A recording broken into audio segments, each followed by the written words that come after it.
बोल गुरु घासीदास बाबा की जय। येते 18 दिसंबर है आगे, गुरु बाबा के जयंतीला मनाले। ए भैया मोर ऐसन मौका है नहीं तो आवे, ए दीदी वो ऐसन मौका है नहीं तो आवे, ऐसन मौका है नहीं तो आवे, ऐसन मौका है नहीं तो आवे, ऐसन मौका है नहीं तो आवे, ऐसन मौका है नहीं तो आवे।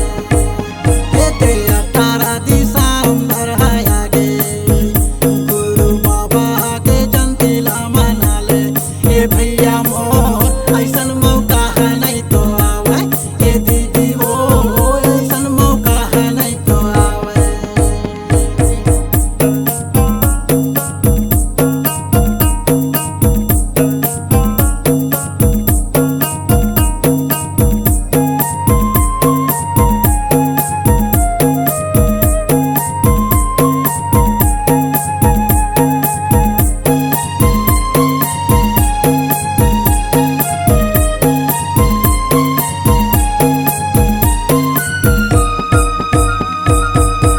के जिन गानी भैया जपो सतनाम गा, सतनाम के दिया जलावो सिद्ध करही काम गा, सतनाम के दिया जलावो सिद्ध करही काम गा।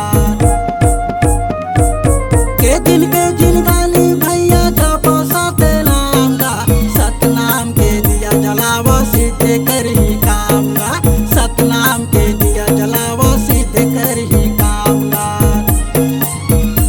एकर गंगा आमा पावला पखारा, एकर गंगा आमा पावला पखारा। ए भैया मोर ऐसन मौका है नहीं तो आवे, ए दीदी वो ऐसन मौका है नहीं तो आवे।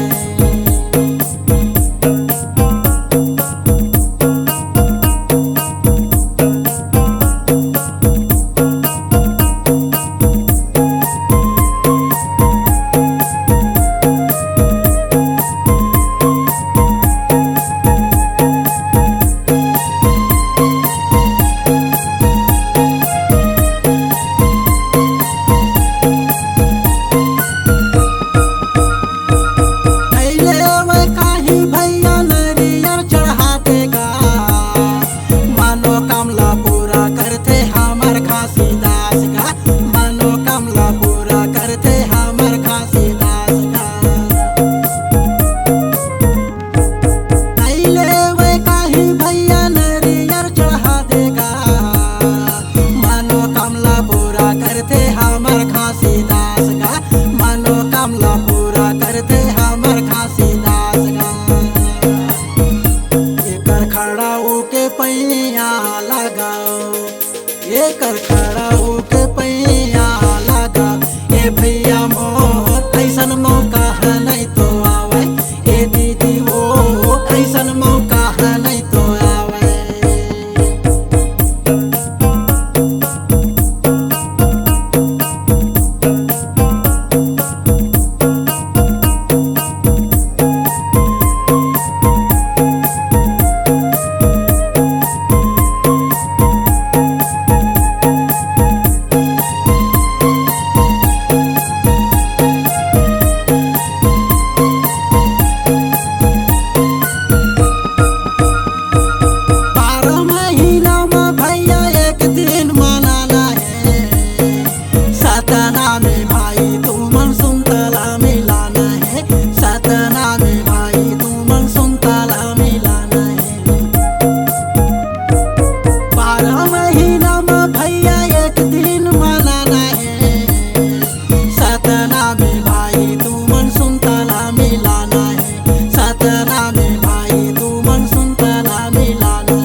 झंडा लहरावा, एकर सादा के झंडा लहरावा।